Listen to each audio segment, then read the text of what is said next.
రాష్ట్రంలో 123 మున్సిపాలిటీస్ ఉంటే గత ప్రభుత్వం చెత్త పన్నేసి చెత్త ప్రభుత్వం లక్షల టన్నుల కొద్ది చెత్తను వదిలేసిపోయింది. ఎన్ని లక్షల కొన్నంటే ఇప్పటివరకు ఎస్టిమేట్ చేస్తే 153 లక్షల టన్నుల చెత్తను వదిలేసిపోయింది. అందులో 130 లక్షల టన్నులు ఈ ప్రభుత్వం వచ్చిన తర్వాత క్లియర్ అయిపోయింది. 130 లక్షల టన్నుల చెత్తని ప్రాసెస్ చేసి బయటికి పంపించేసాం. మరొక 23 లక్షల టన్నులు ప్రాసెస్ అవుతుంది. బహుశా నెక్స్ట్ మంత్ ఎండింగ్కి అది పూర్తి అయ్యేటట్టుగా ప్లాన్ చేసాం. వర్షాల వల్ల ఇబ్బంది లేకుండా ఉంటే నెక్స్ట్ మంత్ ఎండింగ్కి ఈ రాష్ట్రంలో మొత్తం. అయితే ప్రస్తుతం వచ్చే చెత్తను ఏం చేయాలి? గత ప్రభుత్వం కుప్పలుగా పెట్టిపోయిన చెత్తని ఈ ప్రభుత్వం వచ్చి క్లీన్ చేసింది. అయితే ఇప్పుడు వచ్చిన చెత్తను ఏం చేయాలంటే 2 ప్రాసెస్. ఒకటి వేస్ట్ ఎనర్జీ ప్లాంట్స్. వచ్చిన వేస్ట్ అంతా తీసుకొచ్చి ఆ ప్లాంట్లో వేస్తే అది బర్న్ అయిపోయి ఎలక్ట్రిసిటీ ప్రొడ్యూస్ అవుతుంది. అది 2014-19 ఎస్టాబ్లిష్ చేసిన గుంటూరు, విశాఖపట్నం 2 ప్లాంట్లలో జరుగుతుంది. ఇప్పుడు ఆ 2 ప్లాంట్లు ఈరోజు 2400 టన్నులు, గుంటూరు ప్లాంట్లో 1400 టన్నులు, విశాఖపట్నంలో 1400 టన్నులు, మొత్తం 2800 టన్నులు దాంట్లో వేస్తున్నారు. ఏ రోజుకి ఆ రోజు చెత్త ఏ రోజుకి ఆ రోజు బర్న్ అయిపోయి ఎలక్ట్రిసిటీ ప్రొడ్యూస్ అవుతుంది. 2014-19లో 10 ప్లాంట్లు శాంక్షన్ చేశాం. గత ప్రభుత్వం 2 ప్లాంట్లు అడ్వాన్స్లో ఉన్న 2 ప్లాంట్ల నుంచి మిగతా క్యాన్సిల్ చేసింది. నిజంగా ఆ ప్లాంట్లన్నీ అయిపోయి ఉంటే ఈ రాష్ట్రంలో వచ్చే 7000 టన్నులు ప్రతిరోజు అది ఎలక్ట్రిసిటీ ప్రొడ్యూస్ చేయండి వాడి ద్వారా. కానీ గత ప్రభుత్వానికి అవగాహన లేక, ఒక విజన్ లేక, విజన్ నాయకుడు లేనందువల్ల 14-19లో తెలుగుదేశం ప్రభుత్వం పెట్టినే క్యాన్సిల్ చేశారు. అయితే ఈ ప్రభుత్వం రాగానే మరొక 6 శాంక్షన్ చేశాము. కాకినాడ అయితే చాలా అడ్వాన్స్ స్టేజ్లో ఉంది. మిగతా 5 కూడా కన్స్ట్రక్ట్ చేయాలంటే గత ప్రభుత్వం వదిలేసిపోయిన చెత్త కుప్పల్ని క్లియర్ చేయాల్సి వస్తుంది. ఫర్ ఎగ్జాంపుల్ నెల్లూరు దంతాల్లో ఈరోజు ఇంకా 1,00,000 టన్నులు చెత్త ఉంది. దాన్ని తీస్తేనే అక్కడ వేస్ట్ ఎనర్జీ ప్లాంట్ పెట్టగలరు. ఎంతో వేగవంతంగా చేస్తున్నారు. బహుశా ఈ మంత్ ఎండింగ్కి పూర్తి అయ్యేటట్టుగా ప్లాన్ చేసాం. అయితే నెక్స్ట్ మంత్ నుంచి ఇక్కడ వేస్ట్ ఎనర్జీ ప్లాంట్ వస్తుంది. అదేవిధంగా తిరుపతి, అదేవిధంగా కడప, అదేవిధంగా కర్నూలు, అదేవిధంగా విజయవాడ. ఒరిజినల్గా గుంటూరులో పెట్టిన ప్లాంట్ గుంటూరు, విజయవాడ కలిపి.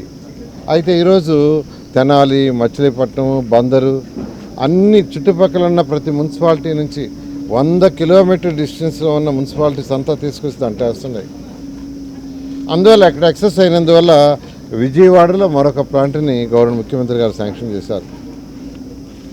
ఈ విధంగా ఎందుకనంటే ఇప్పుడు డెవలప్డ్ కంట్రీస్ ఎలా చేస్తున్నారో చూడాలా. 2014-19లో నేను స్టడీ చేశా. టోక్యో స్టడీ చేశాను, చైనా స్టడీ చేశా, సింగపూర్ స్టడీ చేశాను. ఇట్లా అనేక దేశ విదేశాలు స్టడీ చేస్తే ఆ రోజుకే 2014-19కే చైనాలో 350 ఉన్నాయి. ఇప్పుడు 1100 ప్లాంట్లు ఉన్నాయి.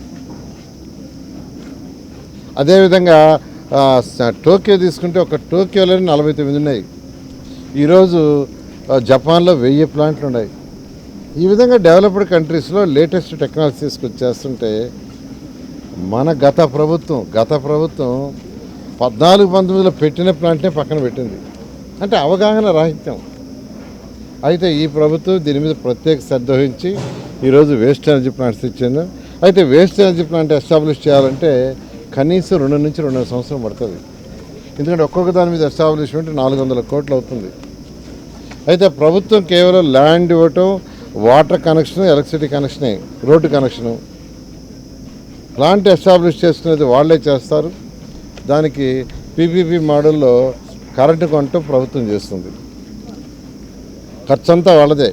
ఎవరైతే ముందుకు వచ్చారో వాళ్ళే 300, 350 కోట్లు, 450 కోట్లు ప్లాంట్ సైజుని బట్టి పెట్టుకుంటారు.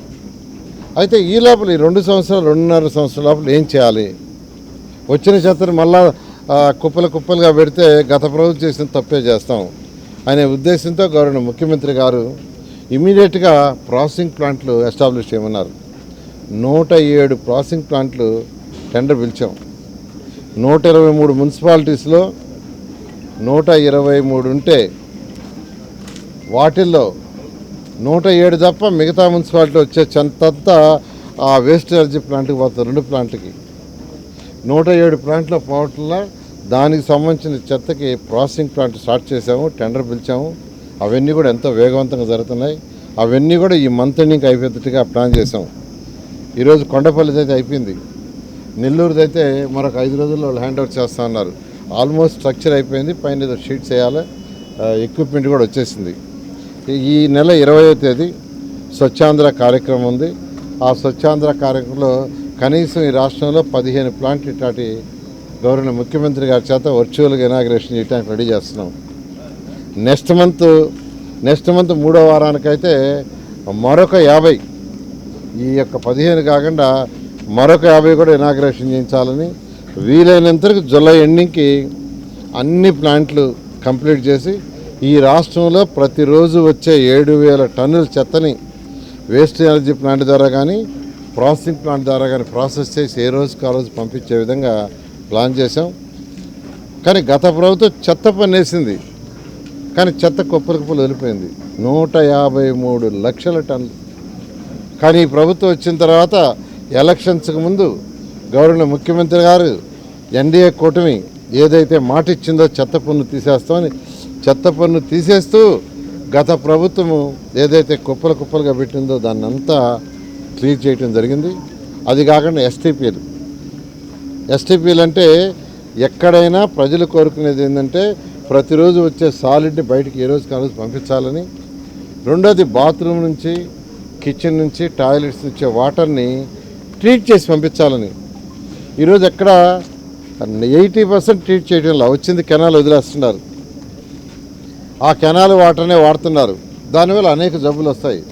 ఎన్జిటి కూడా చాలా క్లియర్గా ఇన్స్ట్రక్షన్ ఇచ్చింది, కంపల్సరీగా ట్రీట్ చేసి పంపమని. 30 ప్లాంట్లు అయితే తుది వచ్చినాయి, మరొక 60 ప్లాంట్ కూడా టెండర్ పిలుచున్నాం, అది కూడా వర్క్ జరుగుతుంది. అయితే ప్లాంట్ పెట్టాలంటే సైట్ కావాలా, సైట్లు లేవు. సైట్ ల్యాండ్ అక్విజిషన్ మీద కొనాలా, ల్యాండ్ అక్విజిషన్ కావాలంటే 300 కోట్లు కావాలి. గవర్నర్ ముఖ్యమంత్రి గారు అడిగితే రీసెంట్గానే పొల్యూషన్ కంట్రోల్ బోర్డులో ఉన్న డబ్బుని 300 కోట్లు ఇప్పించారు, రీసెంట్గానే వచ్చింది. కలెక్టర్కి ఆదేశం ఇచ్చాము, ఇమీడియట్గా ల్యాండ్స్ అక్వైర్ చేయమని. వాళ్ళు ఆల్రెడీ ప్రాసెస్ స్టార్ట్ చేశారు. బహుశా మరొక 1 మంత్లో వాళ్ళు ప్రాసెస్ కంప్లీట్ చేసి ల్యాండ్ ఇస్తే మరొక 4 నెలల్లో ఆ యొక్క ట్రీట్మెంట్ ప్లాంట్ కూడా వస్తాయి, ఎస్టీపీలు. అవి కూడా వస్తే ఈ రాష్ట్రంలో వచ్చే చెత్తను ప్రాసెస్ చేసి పంపిస్తున్నాం. అదేవిధంగా లిక్విడ్ వేస్ట్, యూజ్డ్ వాటర్ని దాన్ని కూడా ట్రీట్ చేసి బయటికి పంపించడం జరుగుతుంది. ఎందుకంటే మనిషికి వచ్చే జబ్బులు సగం తాగే వాటర్ వల్ల, ఈ సాలిడ్ వేస్ట్ చెత్త చెదారం వల్ల వచ్చే ఇన్ఫెక్షన్స్. సో గవర్నర్ ముఖ్యమంత్రి గారు ఎప్పుడూ ఒకటే చెప్తారు, మనిషి మానసికంగా శారీరకంగా ఆరోగ్యంగా ఉంటే బాగా పనిచేయగలడు. బాగా పనిచేసినప్పుడు అతని యొక్క ఆదాయం పెరుగుతుంది, అతని ఆదాయం పెరిగినప్పుడు రాష్ట్ర ఆదాయం పెరుగుతుంది, రాష్ట్ర ఆదాయం పెరిగితే అటు సంక్షేమాలు డెవలప్ చేయగలము. కాబట్టి ఆరోగ్యంగా ఉండాలంటే స్వచ్ఛాంధ్ర కార్యక్రమాన్ని బాగా నిర్వహించండి. స్వచ్ఛాంధ్ర కార్యక్రమంలోనే ఈ సాలిడ్ వేస్ట్, లిక్విడ్ వేస్ట్ ఈ రెండింటిని ఎంతో వీలైన తొందరలో కంప్లీట్ చేయాలి. ఈరోజు అధికారులు చేస్తున్నారు, దానికి తగ్గట్టుగా వాటి టెండర్లు తీసుకున్న ఏజెంట్లు కూడా చేస్తున్నారు. వీలైనంతవరకు జూలై ఎండింగ్కి ఈ రాష్ట్రంలో చెత్త మొత్తం క్లీన్ చేసి ప్రాసెసింగ్ ప్లాంట్ ద్వారా ఏ రోజు కారు వచ్చింది పంపించడం జరుగుతుంది. బహుశా రాబోయే 4 నెలల్లో ఎస్టీపీలు కూడా ఎస్టాబ్లిష్ చేసి యూజ్డ్ వాటర్ని కూడా ట్రీట్ చేసి పంపించడం జరుగుతుంది.